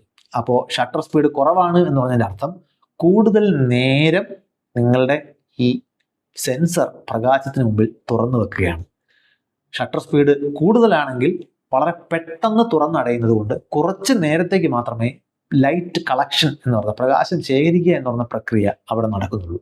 സ്വാഭാവികമായിട്ടും അകത്തേക്ക് വീഴുന്ന പ്രകാശത്തിൻ്റെ അളവ് നമുക്ക് ഇങ്ങനെ എത്ര നേരം അപ്പർച്ചർ തുറന്നു വെക്കുന്നു എന്നതിനനുസരിച്ചിട്ട് മാറ്റാൻ പറ്റും. ഇതിൻ്റെ ഗുണവും ദോഷവും എന്താണ്? ഇപ്പോൾ നിങ്ങൾക്ക് ഷട്ടർ സ്പീഡ് കൂടുതലും കുറവും ആവശ്യം വരുന്ന, അല്ലെങ്കിൽ ഷട്ടർ സ്പീഡ് കൂട്ടി ഒരു ഫോട്ടോ എടുക്കുന്നതും കുറച്ച് ഒരു ഫോട്ടോ എടുക്കുന്നതും തമ്മിൽ എന്ത് വ്യത്യാസമാണ് പ്രതീക്ഷിക്കേണ്ടത്? ഒന്ന് ആലോചിച്ചാൽ തന്നെ മനസ്സിലാവും. ഞാൻ സംസാരിച്ചുകൊണ്ടിരിക്കുന്ന സമയത്ത് ഒരാൾ എൻ്റെ ഫോട്ടോ എടുക്കുകയെന്ന് വിചാരിച്ചോളൂ. ഞാൻ സംസാരിക്കുന്നതിനോടൊപ്പം എൻ്റെ കൈകളുടെ ഒരു ചലനം കൂടി അവിടെ ഉണ്ടാവും. ഷട്ടർ സ്പീഡ് കുറവാണ്, അല്ലെങ്കിൽ കുറച്ചധികം നേരം ഈ സെൻസർ എൻ്റെ വിഷ്വലിലേക്ക് ഓപ്പൺ ആയിരിക്കുകയാണെന്നുണ്ടെങ്കിൽ, ഇപ്പോൾ 1 സെക്കൻഡ് നിങ്ങളുടെ സെൻസർ തുറന്നിരിക്കുകയാണെന്ന് വിചാരിച്ചോളൂ. ഈ 1 സെക്കൻഡ് കൊണ്ട് ഇവിടെ ഇരുന്ന് എൻ്റെ കൈ നീങ്ങി ഈ ഭാഗത്ത് വന്നിട്ടുണ്ടാവും. 1 സെക്കൻഡ് സമയം ആവശ്യം വരില്ല. എന്നാലും അപ്പോൾ സ്വാഭാവികമായിട്ടും ഇത് ഇത്രയും ഭാഗവും സെൻസറിൽ പതിയേണ്ടതുണ്ട്. ഇത് ക്യാമറയിൽ നോക്കുമ്പോൾ, അല്ലെങ്കിൽ ആ ഫോട്ടോയിൽ നോക്കുമ്പോൾ മോഷൻ ബ്ലർ എന്നൊരു സംഗതിയായിട്ടായിരിക്കും കാണുന്നത്. അതായത് ചലിച്ചുകൊണ്ടിരിക്കുന്ന വസ്തുക്കളുടെ ഫോട്ടോ എടുക്കുമ്പോൾ നിങ്ങൾ ഷട്ടർ സ്പീഡ് കുറവാണ് ഉപയോഗിക്കുന്നുണ്ടെങ്കിൽ, കൂടുതൽ നേരം നിങ്ങൾ സെൻസർ തുറന്നു വെക്കുകയാണെന്നുണ്ടെങ്കിൽ ഈ ചലനം ബ്ലർ ആയിട്ട് ഫോട്ടോഗ്രാഫിൽ പതിയും. ചിലയിടങ്ങളിൽ നിങ്ങൾക്കിത് ഗുണമാണ്. നിങ്ങളൊരു വെള്ളച്ചാട്ടത്തിൻ്റെ ഫോട്ടോ എടുക്കാൻ പോകുമ്പോൾ വെള്ളം തുടർച്ചയായിട്ട് വീണുകൊണ്ടിരിക്കുകയാണ്, നിങ്ങൾ സ്ലോ ഷട്ടർ സ്പീഡിൽ എടുക്കുകയാണെന്നുണ്ടെങ്കിൽ അതൊരു പാല് പോലെ ഒരു കണ്ടിന്യൂസ് വസ്തുവിൻ്റെ ഒരു ഇമേജ് ഫോം ചെയ്യുന്നതിന് ഈ സ്ലോ ഷട്ടർ സ്പീഡ് നിങ്ങളെ സഹായിച്ചേക്കും. എന്നാൽ ഒരു ക്രിക്കറ്റ് മാച്ചിൽ ഒരു ബോളിൻ്റെ ഫോട്ടോ ആണ് നിങ്ങൾ എടുക്കേണ്ടത്. അതായത് ബാറ്റ്സ്മാൻ ഹിറ്റ് ചെയ്ത ഉടനെ തെറിച്ചു പോകുന്ന ആ ബോളിൻ്റെ ഫോട്ടോ നിങ്ങൾക്ക് വേണം. അത് വളരെ സ്പീഡിൽ പായുന്ന ഒരു ബോളാണ്. അപ്പോൾ ആ ബോളിൻ്റെ ഫോട്ടോ എടുക്കാൻ നിങ്ങൾക്ക് എക്സ്ട്രീംലി ഫാസ്റ്റ് ആയിട്ട് മൂവ് ചെയ്യുന്ന ഷട്ടർ സ്പീഡുള്ള ഒരു ക്യാമറ വേണ്ടി വരും. ഇപ്പോൾ സ്പോർട്സിലൊക്കെ ഉപയോഗിക്കുന്ന സ്റ്റിൽ ഫോട്ടോഗ്രാഫ് എന്ന് പറയുന്നത് വളരെ ഹൈ ഷട്ടർ സ്പീഡിൽ വർക്ക് ചെയ്യാൻ കഴിയുന്ന ഫോട്ടോഗ്രാഫ്സ് ആയിരിക്കും. അപ്പോൾ നിങ്ങൾ ചില സ്ഥലങ്ങളിലൊക്കെ ഒരു വസ്തു വെള്ളത്തിലേക്ക് വീണ് വെള്ളത്തുള്ളികൾ ചിതറുന്ന ഫോട്ടോ എടുത്തിട്ടുണ്ടാവാം, അല്ലെങ്കിൽ അതൊരു സ്ലോ മോഷൻ വീഡിയോ ആയിട്ട് എടുക്കുന്നുണ്ടാകും. അപ്പോൾ അവിടെ നിങ്ങൾക്ക് വളരെ ഫാസ്റ്റ് ആയിട്ടുള്ള ഷട്ടർ സ്പീഡ് ആവശ്യമാണ്. അപ്പോൾ നിങ്ങൾക്ക് ചിലയിടങ്ങളിൽ വേണ്ടത് വളരെ ഫാസ്റ്റായിട്ട് മൂവ് ചെയ്യുന്ന ഒരു വസ്തുവിൻ്റെ ഒരു പ്രത്യേക ഇൻസ്റ്റന്റിൽ ഫ്രീസ് ആയിട്ടൊരു ഫോട്ടോ ആണെന്നുണ്ടെങ്കിൽ you go for A fast shutter speed. മറിച്ച് നിങ്ങൾക്ക് മോഷൻ കൂടി ക്യാപ്ചർ ചെയ്യണം, ആ മോഷൻ ബ്ലർ കൂടി വേണ്ടി വരും, മറ്റു ചില ഗുണങ്ങൾ ഉണ്ട് എന്നുണ്ടെങ്കിൽ നിങ്ങൾക്ക് വേണ്ടത് സ്ലോ ഷട്ടർ സ്പീഡ് ആയിരിക്കും. ഇപ്പോൾ ഉദാഹരണത്തിന് നിങ്ങൾക്ക് ആകാശത്തിലെ നക്ഷത്രങ്ങളുടെ ഫോട്ടോ എടുക്കണം. നിങ്ങൾ വെറുതെ ഒരു ക്യാമറ എടുത്ത് ആകാശത്തിലേക്ക് സ്റ്റാർ ഫീൽഡിലേക്ക് ചൂണ്ടി ക്ലിക്ക് ചെയ്ത് എടുത്തു കഴിഞ്ഞാൽ മിക്കവാറും ടോട്ടൽ ഡാർക്ക്നെസ് ആയിരിക്കും നിങ്ങളുടെ ഫോട്ടോയിൽ പതിയുന്നത്. കാരണം നക്ഷത്രങ്ങളിൽ നിന്ന് പ്രകാശം വളരെ കുറഞ്ഞ അളവിലേ വീഴുന്നുള്ളൂ. അവിടുത്തെ പ്രകാശം നിങ്ങൾ കളക്ട് ചെയ്യണമെന്നുണ്ടെങ്കിൽ നിങ്ങളൊരു സ്ലോ ഷട്ടർ സ്പീഡ് ഉപയോഗിച്ച് കുറച്ച് നേരം സെൻസർ തുറന്നു വെക്കുക എന്നുള്ളതാണ്.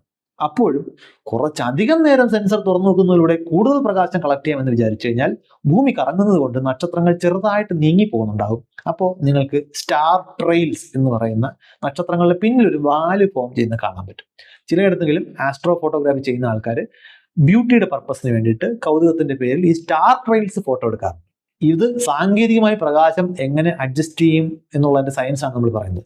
ഒരു ഫോട്ടോഗ്രാഫർ അത് എന്ത് പർപ്പസിന് ഉപയോഗിക്കുന്നു എന്നുള്ളടുത്ത് ഫോട്ടോഗ്രാഫറുടെ സ്കില്ലാണ് വർക്ക് ചെയ്യുന്നത്. നമുക്ക് അതിലേക്ക് പിന്നെ വരാം. അപ്പോൾ അപ്പർച്ചറും ഷട്ടർ സ്പീഡും കഴിഞ്ഞാൽ ആ എക്സ്പോഷർ ട്രയാങ്കിളിലെ 2 മൂലകൾ കംപ്ലീറ്റ് ആണ്. ഇനി 3ാമത്തെ മൂലയിലേക്ക് നമുക്ക് പോകണം. അത് ISO ആണ്.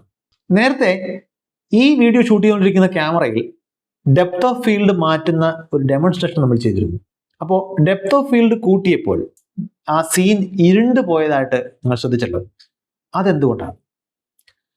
ഒരേ ഷട്ടർ സ്പീഡാണ് ഈ 2 സെറ്റിങ്ങിലും ഉപയോഗിച്ചതെന്നുള്ളത് കൊണ്ട് നിങ്ങൾ ഡെപ്ത് ഓഫ് ഫീൽഡ് കൂടുന്നതിന് വേണ്ടിയിട്ട് അപ്പർച്ചറിന്റെ സൈസ് ചെറുതാകുമ്പോൾ സ്വാഭാവികമായിട്ടും സെൻസറിലേക്ക് വരുന്ന പ്രകാശത്തിന്റെ അളവ് കുറയും. അങ്ങനെയാണ് ആ സീൻ ഇരുണ്ടു പോകുന്നത്. അപ്പോൾ ഇനി അത് അഡ്ജസ്റ്റ് ചെയ്യണമെങ്കിൽ നമുക്ക് ഉപയോഗിക്കാവുന്ന മറ്റൊരു മാർഗം ഈ എക്സ്പോഷർ ട്രയാങ്കിളിന്റെ 3ാമത്തെ അളവായിട്ടുള്ള ISO ആണ്. ഇന്റർനാഷണൽ സ്റ്റാൻഡർഡൈസേഷൻ ഓർഗനൈസേഷൻ എന്ന് പറയുന്ന ഒരു ഓർഗനൈസേഷന്റെ പേരാണ് ശരിക്കും ISO. അവർ മറ്റൊരുപാട് അളവുകൾ സ്റ്റാൻഡർഡൈസ് ചെയ്യുന്ന കൂട്ടത്തിലാണ് ഇതിനെയും സ്റ്റാൻഡർഡൈസ് ചെയ്ത് വെച്ചേക്കുന്നത്. ഇപ്പോഴും ചരിത്രപരമായിട്ടുള്ള കാരണങ്ങൾ കൊണ്ട് ISO അതേപടി ഉപയോഗിക്കുന്നു എന്നേ ഉള്ളൂ. പണ്ട് അത് ഫിലിമുമായിട്ട് ബന്ധപ്പെട്ടാണ് ആ സ്റ്റാൻഡർഡൈസേഷൻ ഉണ്ടായിരുന്നത്. ഇന്ന് അത് ഡിജിറ്റലിലേക്ക് വന്നപ്പോഴത്തേക്കും ടെക്നോളജി മാറിയിട്ടുണ്ട്, പക്ഷേ വാക്ക് ISO എന്ന് തന്നെ തുടരുന്നു. ഇവിടെ നമ്മൾ ചെയ്യുന്നത് ഈ സെൻസറിന്റെ സെൻസിറ്റിവിറ്റി കൂട്ടുക എന്നുള്ളതാണ്. പ്രകാശം ഒരേ അളവിൽ വീണാലും ഇപ്പോൾ കുറഞ്ഞ അളവിലാണ് പ്രകാശം വരുന്നതെന്നുണ്ടെങ്കിൽ ആ സെൻസറിനെ കൂടുതൽ സെൻസിറ്റീവ് ആക്കുക, കുറഞ്ഞ പ്രകാശത്തിൽ തന്നെ കൂടുതൽ സിഗ്നൽ ഉണ്ടാക്കാൻ കഴിയുന്ന രീതിയിലേക്ക് അതിനെ ആംപ്ലിഫൈ ചെയ്യുക. അതാണ് ISO എന്ന് പറയുന്ന അളവ് കൂട്ടുന്നത് വഴി ചെയ്യുന്നത്. അത് 100, 200, 3600 ഇങ്ങനെ പല അളവിൽ ISO വാല്യൂ കൂടുമ്പോൾ ഈ സെൻസറിന്റെ സെൻസിറ്റിവിറ്റിയാണ് നിങ്ങൾ കൂട്ടുന്നത്. അതിന്റെ ആ സിഗ്നലിനെ അത് ആംപ്ലിഫൈ ചെയ്തുകൊണ്ടിരിക്കുന്നു. സിഗ്നൽ ആംപ്ലിഫൈ ചെയ്യുമ്പോൾ പ്രശ്നം എന്ന് പറയുന്നത് ഈ എവിടെങ്കിലുമൊക്കെ ഈ വരുന്ന പ്രകാശത്തിൽ നോയ്സ് അടങ്ങിയിട്ടുണ്ടെന്നുണ്ടെങ്കിൽ ആ നോയ്സും കൂടെ ചേർന്നാണ് ആംപ്ലിഫൈ ചെയ്യുക. നോയ്സ് എന്ന് പറഞ്ഞാൽ മീനിങ്ലെസ് സിഗ്നലാണ്.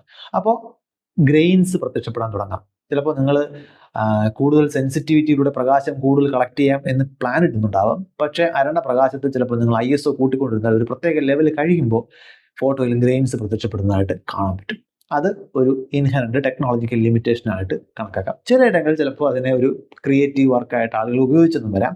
പക്ഷെ ഈ 3 അളവുകൾ, അപ്പർച്ചറിന്റെ സൈസ്, ഷട്ടർ സ്പീഡ്, എത്ര നേരം പ്രകാശം കളക്ട് ചെയ്യുന്നു അല്ലെങ്കിൽ എത്ര വലിയ വാവട്ടത്തിലുള്ള പ്രകാശം കളക്ട് ചെയ്യുന്നു, ഈ പ്രകാശം ഇമേജ് ആയിട്ട് മാറുമ്പോൾ അതിനെ റെക്കോർഡ് ചെയ്യാൻ ഉപയോഗിക്കുന്ന സെൻസർ എത്രത്തോളം പ്രകാശത്തോട് സെൻസിറ്റീവ് ആണ്.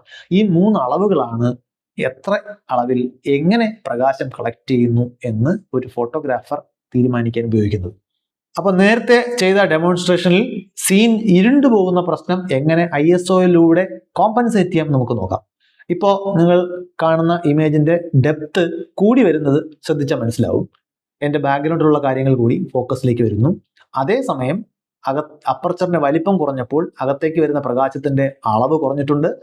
അത് സ്വാഭാവികമായിട്ടും ഫീൽഡ് ഇരുണ്ടതായിട്ട് കാണാൻ കാരണമാകും. ഇനി നമുക്ക് ഇതിന്റെ ISO സെറ്റിംഗിൽ ISO വാല്യൂ ഒന്ന് കൂട്ടി കുറഞ്ഞ പ്രകാശത്തെ പോലും കൃത്യമായി പിടിച്ചെടുക്കുന്നതിനുള്ള സെൻസറുകളുടെ കഴിവ് ഒന്ന് കൂട്ടി നോക്കിയാൽ ഈ ഡാർക്കനിങ് ഇഫക്റ്റ് കോമ്പൻസേറ്റ് ചെയ്യപ്പെടുന്നതായിട്ട് നമുക്ക് കാണാൻ പറ്റും. പണ്ടൊരു കാലത്ത് ഫോട്ടോഗ്രാഫി എന്ന് പറയുന്നത് ഒരു എലീറ്റ് ബിസിനസ് ആയിരുന്നു. അങ്ങനെ എല്ലാവർക്കും ചെയ്യാൻ പറ്റുന്ന ഒരു കാര്യമല്ല. വളരെ കുറച്ച് ആളുകൾക്ക് മാത്രം, ടെക്നിക്കലി കൃത്യമായി ട്രെയിൻ ചെയ്യപ്പെട്ട ഒരാൾക്ക് മാത്രം സാധ്യമായിരുന്ന ഒരു പ്രവൃത്തിയായിരുന്നു ഫോട്ടോഗ്രാഫി എന്ന് പറയുന്നത്.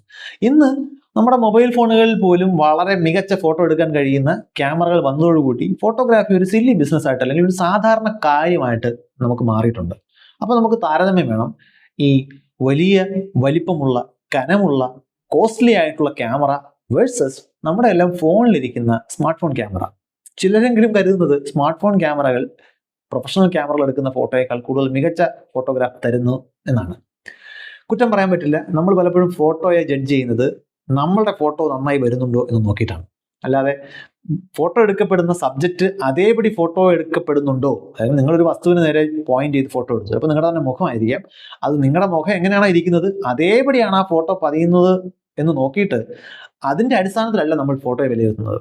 ഞാൻ എൻ്റെ മുഖത്തേക്ക് ക്യാമറ ചൂണ്ടി ഫോട്ടോ എടുത്തു കഴിഞ്ഞാൽ എൻ്റെ മുഖം പരമാവധി നന്നായിട്ട് കാണും. എൻ്റെ മുഖം എങ്ങനെ ഇരിക്കുന്നോ അതുപോലെ കണ്ടാൽ പോരാ. അവിടെ നമ്മൾ ഈ പ്രൊഫഷണൽ ക്യാമറകളും സ്മാർട്ട് ഫോൺ ക്യാമറകളും തമ്മിലുള്ള പ്രധാനപ്പെട്ട വ്യത്യാസങ്ങൾ മനസ്സിലാക്കണം. നമുക്കറിയാം, പ്രകാശം അകത്തേക്ക് കളക്ട് ചെയ്യുന്നത്, ഫോക്കസ് ചെയ്യുന്നത്, ഇങ്ങനെ ഒരുപാട് കാര്യങ്ങൾ ഇതിൽ ഉൾപ്പെട്ടിട്ടുണ്ട്. ഒരു സ്മാർട്ട് ഫോണിൻ്റെ വലിപ്പം, വളരെ കനം കുറഞ്ഞ തിന്നായിട്ടുള്ള സ്മാർട്ട് ഫോണിനകത്ത് ഈ ലെൻസുകൾ, അതിൻ്റെ ഫോക്കൽ ഡിസ്റ്റൻസ്, അപ്പർച്ചർ സൈസ്, ഇതൊക്കെ കോമ്പാക്റ്റായി അറേഞ്ച് ചെയ്ത് വെക്കുന്നതിന് ഉറപ്പായിട്ടും പരിമിതികളുണ്ട്.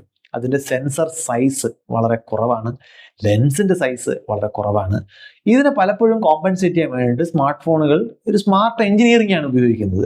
ഇപ്പോൾ പെരിസ്കോപ്പ് പോലുള്ള ടെക്നിക്ക് ഉപയോഗിച്ചിട്ട് ഒപ്റ്റിക്കൽ പാത്തിനെ വളച്ചൊടിച്ചൊക്കെ കൊണ്ടുപോവുക, കൂടുതൽ ലെൻസസ് വെക്കുക, ഇങ്ങനെ പല പല ടെക്നിക്കുകൾ അവരടുത്ത് ഉപയോഗിക്കും. ഏറ്റവും പ്രധാനപ്പെട്ട ടെക്നിക്ക് അവർ ഉപയോഗിക്കുന്നത് സോഫ്റ്റ്വെയർ സൈഡിലാണ്. ഈ ഇമേജിനെ പ്രോസസ്സ് ചെയ്ത് ആർട്ടിഫിഷ്യൽ ഇൻ്റലിജൻസ് ഉൾപ്പെടെയുള്ള കാര്യങ്ങൾ ഉപയോഗിച്ച് അതിനെ പരമാവധി എൻഹാൻസ് ചെയ്യുക. അങ്ങനെയാണ് നമ്മുടെ ഭംഗിയുള്ള പടം നമുക്ക് എടുക്കാൻ പറ്റുന്നത്. നമ്മളുടെ മുഖം അതേപടി എടുക്കുക അല്ലല്ലോ, നമ്മളുടെ ലുക്കുള്ള പടം എടുക്കാൻ പറ്റുന്നത് ഈ ഹാർഡ്വെയറിന് മുകളിൽ വലിയൊരളവിൽ സോഫ്റ്റ്വെയർ ഇടപെടുന്നതുകൊണ്ടാണ്. പക്ഷെ ഫോട്ടോഗ്രാഫി എന്താണ് എന്ന ചോദ്യത്തിന്റെ ഉത്തരത്തിൽ ഇങ്ങനെ സോഫ്റ്റ്വെയറിന്റെ ഇടപെടൽ ഒരു പ്രശ്നമാണ്. ഉദാഹരണത്തിന്, വളരെ ഡീറ്റെയിൽഡ് ആയിട്ടുള്ള സൂക്ഷ്മമായ തലത്തിലുള്ള എഡിറ്റിംഗ് നിങ്ങൾക്ക് ആവശ്യമുണ്ട് എന്ന് വെച്ചോളൂ.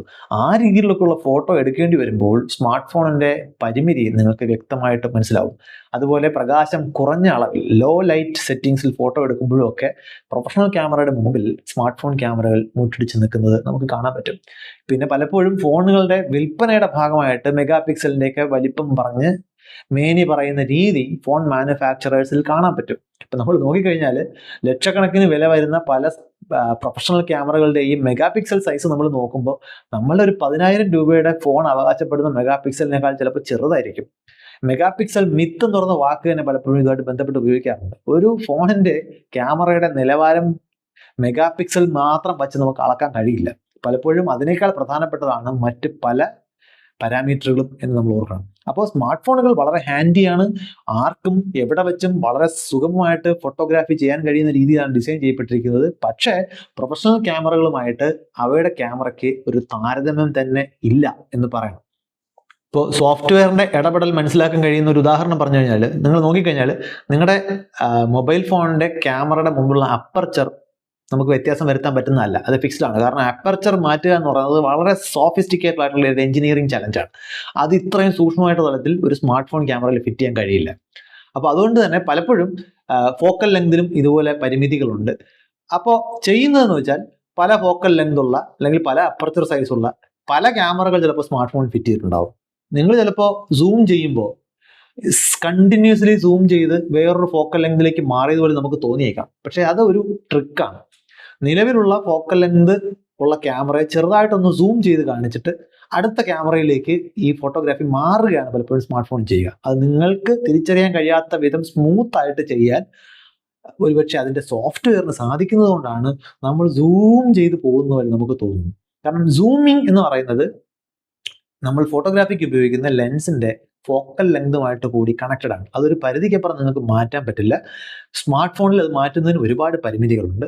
പലപ്പോഴും അതാണ് ഒപ്റ്റിക്കൽ സൂം, ഡിജിറ്റൽ സൂം എന്നൊക്കെ വ്യത്യസ്തമായിട്ട് സ്മാർട്ട് ഫോണുകളിൽ നിങ്ങൾ കാണുന്നത്.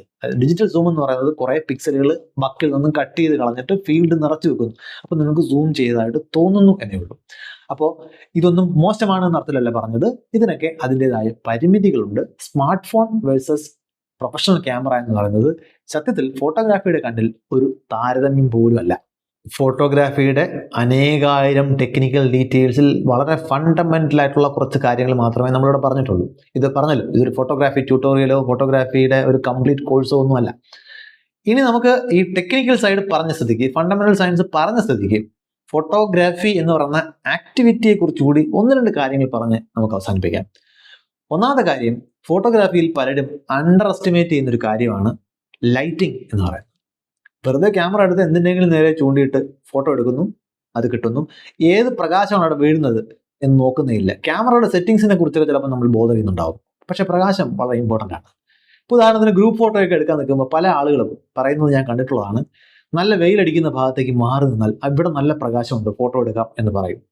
പലപ്പോഴും ആ ഒരു തീരുമാനം വലിയ വില കൊടുക്കേണ്ടി വരുന്ന തീരുമാനമാണ്. അവിടെയാണ് നമ്മൾ ലൈറ്റിങ്ങിനെ മനസ്സിലാക്കേണ്ടത്. ഏറ്റവും ആദ്യത്തെ വ്യത്യാസം സോഫ്റ്റ് ലൈറ്റും ഹാർഡ് ലൈറ്റും തമ്മിലുള്ള വ്യത്യാസമാണ്. നല്ല ബ്രൈറ്റ് ആയിട്ടുള്ള അടുത്ത ഡിസ്റ്റൻസിൽ നിന്നും വരുന്ന, അതേസമയം വലിപ്പം കുറഞ്ഞ ലൈറ്റ് സോഴ്സിൽ നിന്നുള്ള പ്രകാശം. വേറൊരു രീതിയിൽ പറഞ്ഞാൽ പാരലൽ ബീം ഓഫ് ലൈറ്റ് പലപ്പോഴും ഹാർഡ് ലൈറ്റ് ആണ്. ഇത് വളരെ ഷാർപ്പ് ഇമേജ് ഉണ്ടാക്കുകയും അതേസമയം വളരെ ഷാർപ്പായിട്ടുള്ള നിഴലുകൾ, ഷാഡോസ് ഉണ്ടാക്കുകയും ചെയ്യും. അവിടെയാണ് സോഫ്റ്റ് ലൈറ്റുകൾ ഇമ്പോർട്ടൻ്റ് ആകുന്നത്. സോഫ്റ്റ് ലൈറ്റുകൾ കുറച്ചുകൂടി വലിപ്പമുള്ള ലൈറ്റ് സോഴ്സ് ആണ്. ചിലപ്പോൾ അത് വലിപ്പമുള്ള ലൈറ്റ് സോഴ്സ് ഉണ്ടാക്കുകയല്ല ചെയ്യുക, ലൈറ്റ് സോഴ്സിന് മുമ്പിൽ ഡിഫ്യൂസർ എന്നൊക്കെ വിളിക്കുന്ന അല്ലെങ്കിൽ സോഫ്റ്റ് ബോക്സ് എന്നൊക്കെ പല പേരിൽ വിളിക്കുന്ന ചില ടെക്നിക്കുകൾ ഉപയോഗിച്ചുകൊണ്ട് പ്രകാശ സ്രോതസ്സിന്റെ വലിപ്പം കൂട്ടി തീവ്രത കുറച്ചായിരിക്കും ഷൂട്ടിന് ഉപയോഗിക്കുക. നിങ്ങൾ നോക്കിക്കഴിഞ്ഞാൽ പല വെഡ്ഡിങ് ഷൂട്ടിലും വലിയ കുടയൊക്കെ ആയിട്ട് ക്യാമറമാന്മാർ പോകുന്ന കാണാം. ആ കുട എന്ന് പറയുന്നത് ഈ ലൈറ്റ് സോഴ്സിന്റെ വലിപ്പം കൂട്ടി അതിന്റെ ഈ ഷാർപ്പ് സ്വഭാവം കുറയ്ക്കുന്ന, സോഫ്റ്റ് ലൈറ്റ് ആക്കുന്നതിന് ഉപയോഗിക്കുന്നതാണ്. അപ്പോൾ സോഫ്റ്റ് ലൈറ്റിന്റെ പ്രത്യേകത വലിപ്പമുള്ള സോഴ്സ് ആയതുകൊണ്ട് തന്നെ ഷാർപ്പ് ഷാഡോസ് വീഴില്ല. ഒരു ഭാഗത്തു നിന്നുള്ള പ്രകാശം വീഴ്ത്തുന്ന ഷാഡോയിലേക്ക് മറുഭാഗത്തുനിന്നുള്ള പ്രകാശം വന്ന് കവർ ആയിക്കോളും. അപ്പോൾ സ്വാഭാവികമായിട്ടും ആ സീൻ കുറച്ചുകൂടി സോഫ്റ്റ് ആയിട്ട് നിങ്ങൾക്ക് തോന്നും. പലപ്പോഴും കാഴ്ചയ്ക്ക് ഭംഗി കൂട്ടുന്നതിൽ ഈ സോഫ്റ്റ് ലൈറ്റിങ്ങിന് വലിയ പങ്കുണ്ട്. അതുപോലെ തന്നെ ഈ പ്രകാശം വരുന്ന ഡയറക്ഷനാലിറ്റി അതും പ്രധാനപ്പെട്ടാണ്. നിങ്ങളുടെ മുഖത്തിന് നേരെ വീഴുന്ന പ്രകാശമാണെന്നുണ്ടെങ്കിൽ എല്ലായിടത്തും ഒരുപോലെ വീഴുന്നത് കൊണ്ട് അത് മൊത്തത്തിൽ ആ ഇമേജിനെ ഫ്ലാറ്റ് ആയിട്ട് തോന്നിക്കാൻ കാരണമാകും. കാരണം നമ്മൾ എന്തൊക്കെ പറഞ്ഞാലും ഒരു 2 ഡയമെൻഷണൽ സ്ക്രീനിലാണ് ഇത് കാണുന്നത്. അതൊരു 2 ഡയമെൻഷണൽ ഒബ്ജക്റ്റ് ആയതുകൊണ്ട് നമ്മൾ കാണുന്ന വസ്തുവിന്റെ ആ 3D ഇഫക്റ്റ് നമുക്ക് മനസ്സിലാക്കാൻ മറ്റു മാർഗങ്ങളില്ല. പലപ്പോഴും ഫോട്ടോഗ്രാഫിയിൽ അത് ഇൻഡയറക്റ്റ് ആയിട്ടാണ് ചെയ്യുന്നത്. ഇപ്പോൾ സൈഡിൽ നിന്നും പ്രകാശം വീഴുമ്പോൾ സ്വാഭാവികമായിട്ടും നമ്മുടെ മുഖത്തിന്റെ ഒരു സൈഡിന് മറുവശത്തെ അപേക്ഷിച്ച് പ്രകാശത്തിന്റെ ലൈറ്റിങ് കുറവായിരിക്കും. പക്ഷെ അതൊരു മോശമായിട്ടല്ല കാണേണ്ടത്. അത് ആ സബ്ജക്റ്റിന് ഒരു ഡെപ്ത് ഫീൽ ചെയ്യിക്കും. ഇനി പ്രകാശത്തിന്റെ സ്വഭാവത്തെ സംബന്ധിച്ച മറ്റൊരു വാക്കാണ് കളർ ടെമ്പറേച്ചർ. അതായത് ഒരു പ്രകാശ സ്രോതസ്സിൽ നിന്ന് വരുന്ന പ്രകാശം കാഴ്ചയ്ക്ക് എങ്ങനെ ഇരിക്കുന്നു എന്നതിൽ ആ പ്രകാശ സ്രോതസ്സിന്റെ ടെമ്പറേച്ചറിന് റോളുണ്ട്. അതിന്റെ അടിസ്ഥാനത്തിലാണ് നമ്മൾ അതിനെ കളർ ടെമ്പറേച്ചർ എന്ന് വിളിക്കുന്നത്. ഇപ്പോൾ ഒരു 2000-3000 കെൽവിൻ ടെമ്പറേച്ചറിന് കറസ്പോണ്ടിങ് ആയിട്ടുള്ള പ്രകാശമാണെന്നുണ്ടെങ്കിൽ നമ്മൾ ഈ സന്ധ്യാസമയത്തൊക്കെ കാണുന്ന ഒരു ഗോൾഡൻ ലൈറ്റ് ആയിരിക്കും. പൊതുവെ വാം ലൈറ്റ് നമ്മൾ വിളിക്കുന്നത് ഇതുപോലുള്ള കളർ ടെമ്പറേച്ചർ കുറഞ്ഞ പ്രകാശമാണ്. നേരെ മറിച്ച് ടെമ്പറേച്ചർ കൂടുന്നതിനനുസരിച്ചിട്ട് പ്രകാശം കൂടുതൽ വൈറ്റ് ആയിട്ട് മാറും. അതേസമയം അത് കുറച്ചുകൂടി ഷാർപ്പ് ഇമേജസ് ഉണ്ടാക്കാൻ സഹായിക്കുമെന്നുണ്ടെങ്കിൽ പോലും ഫോട്ടോഗ്രാഫേഴ്സിനോട് ചോദിച്ചു കഴിഞ്ഞാൽ സൂര്യ അസ്തമയത്തോടും സൂര്യോദയത്തോടും ചേർന്ന് നിൽക്കുന്ന സമയം അവർക്ക് പൊതുവെ വളരെ ഇഷ്ടമാണ്. അത് ഗോൾഡൻ അവർ എന്നാണ് വിളിക്കുന്നത്. അതായത് സൂര്യപ്രകാശം അന്തരീക്ഷത്തിലൂടെ കൂടുതൽ ദൂരം സഞ്ചരിച്ചു വരുന്നത് കൊണ്ട് അതിൽ ബ്ലൂവിന്റെ അളവ് കുറവായിരിക്കും. അത് അറ്റ്മോസ്ഫിയറിൽ സ്കാറ്ററിംഗ് എന്ന പ്രതിഭാസം വഴി കുറെ നഷ്ടപ്പെട്ടു പോകും. അതുകൊണ്ടാണ് നമ്മൾ ഉദയസൂര്യനെയും അസ്തമയ ചുവന്ന ഓറഞ്ച് നിറങ്ങളിലൊക്കെ കാണപ്പെടുന്നത്. ഇനി സൂര്യൻ പൊതുവിൽ ചരിഞ്ഞു നിൽക്കുന്നതുകൊണ്ട്, സൂര്യപ്രകാശം ചരിഞ്ഞു വീഴുന്നതുകൊണ്ട് തന്നെ ഈ നിഴലുകൾ കൂടുതൽ ദൂരത്തേക്ക് പടർന്നു പോകും. അപ്പോൾ നിഴലുകളുടെ ഇന്റൻസിറ്റിയും കുറഞ്ഞിരിക്കും. അപ്പൊ നട്ടുച്ചയ്ക്ക് എടുക്കുന്ന പടങ്ങളെക്കാൾ എന്തുകൊണ്ടും അതിരാവിലെയോ സന്ധ്യാസമയത്തോ എടുക്കുന്ന ചിത്രങ്ങൾക്ക് ഭംഗി കൂടുന്നതിൽ ഇതിന് ഒരു പങ്കുണ്ട്. ഇത് ഓരോരുത്തരുടെയും ചോയ്സ് ആണ്. നമുക്ക് എവിടെ ഏത് സാഹചര്യത്തിലാണ് ഫോട്ടോ എടുക്കേണ്ടതെന്നുള്ള അനുസരിച്ചിട്ട് എന്തൊക്കെ സെറ്റിങ്സ് ഉപയോഗിക്കണം, ഏത് ആംഗിളിൽ ഫോട്ടോ എടുക്കണം, ഇങ്ങനൊരു ചോയ്സ് ഇതിനകത്തുണ്ട്. പക്ഷെ ഇത്തരം സാഹചര്യങ്ങളിൽ വ്യത്യാസം അറിഞ്ഞിരിക്കുന്നത് തീർച്ചയായിട്ടും തീരുമാനമെടുക്കാൻ നമ്മളെ സഹായിക്കും. ഇനി ഒരുപാട് ഫോട്ടോഗ്രാഫർമാർ വിഷമത്തോടുകൂടി പറഞ്ഞിട്ടുള്ളൊരു കാര്യത്തെക്കുറിച്ച് കൂടി പറഞ്ഞാണ് അവസാനിപ്പിക്കേണ്ടത്. അതായത് അവർ അവരുടെ ഫോണിലോ അല്ലെങ്കിൽ ക്യാമറയിലോ നല്ലൊരു ഫോട്ടോ പകർത്തി വേറൊരാളെ കാണിക്കുമ്പോൾ ആ ഫോട്ടോയിൽ ഇംപ്രസ്ഡ് ആയിട്ടുള്ള ആളിൻ്റെ ഫസ്റ്റ് ക്വസ്റ്റ്യൻ ഇതേതാ ക്യാമറ എന്നുള്ളതാണ്. ഇത് പലപ്പോഴും ഒരു ഫോട്ടോഗ്രാഫറുടെ സ്കില്ലിനെ വല്ലാതെ കുറച്ച് കാണുന്ന, ചിലപ്പോഴെങ്കിലും ഒരു ഇൻസൾട്ടായിട്ട് തന്നെ പരിഗണിക്കാവുന്ന ഒരു ചോദ്യമാണ്. നിങ്ങളൊരു ഹോട്ടലിൽ ചെന്ന് നല്ല ബിരിയാണി കഴിച്ചിട്ട് അവിടുത്തെ ഷെഫിനോട് ഏതാ സ്റ്റൗ എന്ന് ചോദിക്കുന്നതിന് തുല്യമായിട്ടുള്ള ഒരു ചോദ്യമാണ് പലപ്പോഴും ഈ ചോദ്യം ഉണ്ടാക്കുന്നത്. തീർച്ചയായിട്ടും ഒരു ഫോട്ടോയുടെ ക്വാളിറ്റി തീരുമാനിക്കുന്നതിൽ ഉപയോഗിക്കുന്ന ക്യാമറയ്ക്ക് വലിയൊരു പങ്കുണ്ട് എന്നത് സത്യമാണ്. പക്ഷേ പലപ്പോഴും ആ ക്യാമറയുടെ ക്വാളിറ്റി ആയിരിക്കില്ല നിങ്ങൾക്ക് ഒരു വാവ് ഫാക്ടർ ഉണ്ടാക്കുന്നത്. അത് ഫോട്ടോഗ്രാഫറുടെ ചില തീരുമാനങ്ങളാണ്. മഹേഷിന്റെ പ്രതികാരം എന്ന് പറയുന്ന സിനിമ വളരെ പോപ്പുലർ ആയിട്ടുള്ള മലയാള സിനിമ കണ്ടിട്ടുള്ള ചിലരെങ്കിലും ആ സീൻ ഓർക്കുന്നുണ്ടാവും. ആ ചാച്ചൻ ഇരുട്ടത്ത് വാഴത്തോപ്പിൽ ചെന്നിരുന്ന് ഒരു പടം എടുക്കുന്നുണ്ട്. ആ ഫോട്ടോ അവസാനമേ കാണിക്കുന്നുള്ളൂ. എന്നിട്ട് ഈ മഹേഷ് എന്ന് പറയുന്ന, മഹേഷ് ഭാവന എന്ന് സ്വയം വിളിക്കുന്ന മകനെ പലയിടങ്ങളിലും അദ്ദേഹം കളിയാക്കുന്നു. അവൻ പടം എടുക്കാൻ അറിയില്ല എന്നും ചാച്ചൻ എടുത്ത പടത്തിൽ തൊട്ടാൽ കൈവെട്ടും എന്നൊക്കെ ചാച്ചൻ പറയുന്നുണ്ട്. ആ ചാച്ചൻ പറയുന്നൊരു വാചകം ഇവിടെ ഓർമ്മിപ്പിക്കാം. ഈ ഫോട്ടോ വർത്തിയായിട്ടുള്ള ഇമേജ് വരുന്നതിന് തൊട്ട് മുമ്പ് അത് മുൻകൂട്ടി മനസ്സിലാക്കാനുള്ള ഒരു കഴിവ് വളരെ പ്രധാനമാണ്. അതിനകത്ത് മറ്റൊരുപാട് കാര്യങ്ങൾ പങ്കുവഹിക്കുന്നുണ്ടാകാം. പക്ഷെ നല്ല ഫോട്ടോഗ്രാഫർ ഫ്രണ്ടിൽ കാണുന്നതിനെ നന്നായിട്ട് പടം എടുക്കുക മാത്രമല്ല ചെയ്യുന്നത്. ക്യാമറ ഫോക്കസ് ചെയ്ത് പടം എടുത്തു തരും. എവിടെ ഫോക്കസ് ചെയ്യണം എന്ന് ക്യാമറ തീരുമാനിക്കില്ല. അത് ഫോട്ടോഗ്രാഫറുടെ തീരുമാനമാണ്. എപ്പോൾ ഫോക്കസ് ചെയ്യണം എന്നും ക്യാമറ തീരുമാനിച്ചു തരില്ല. അതും ഫോട്ടോഗ്രാഫറുടെ തീരുമാനമാണ്. അപ്പോൾ അതിനകത്ത് ഏത് ആംഗിളിൽ ഒരു കാര്യം കാണുന്നതാണ് നല്ലത്. ആ ഫോട്ടോ എടുക്കാൻ ഉപയോഗിക്കുന്ന ഫ്രെയിമിൽ, അല്ല ഫോട്ടോ എന്ന് പറയുന്ന ഫ്രെയിമിൽ നമ്മൾ എന്തിൻ്റെ ഫോട്ടോ ആണ് എടുക്കാൻ ഉദ്ദേശിക്കുന്നത്, അത് ആ ഫ്രെയിമിൽ ഏത് ഭാഗത്ത് വരണം. അതിനെ പൊതുവെ കോമ്പോസിഷൻ എന്നാണ് വിളിക്കുന്നത്.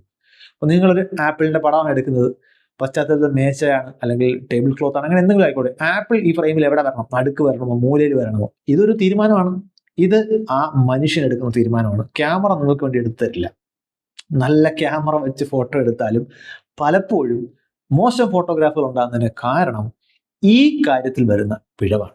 പൊതുവെ റൂൾ ഓഫ് തമ്പ് എന്നൊക്കെ രീതിയിൽ അവർ റൂൾ ഓഫ് തേർഡ്സ് എന്നും ലീഡിങ് ലൈൻസ് എന്നൊക്കെയുള്ള പല വാക്കുകളും ഫോട്ടോഗ്രാഫേഴ്സ് ഈ പഠിച്ചു വരുന്ന ആളുകൾക്ക് ടെക്നിക്സ് പറഞ്ഞു കൊടുക്കുന്നത് ഞാൻ കേട്ടിട്ടുണ്ട്. നിങ്ങൾ ശ്രദ്ധിച്ചാൽ മനസ്സിലാവും റൂൾ ഓഫ് തേർഡ്സ് എന്താണ്, ലീഡിങ് ലൈൻസ് എന്താണ്.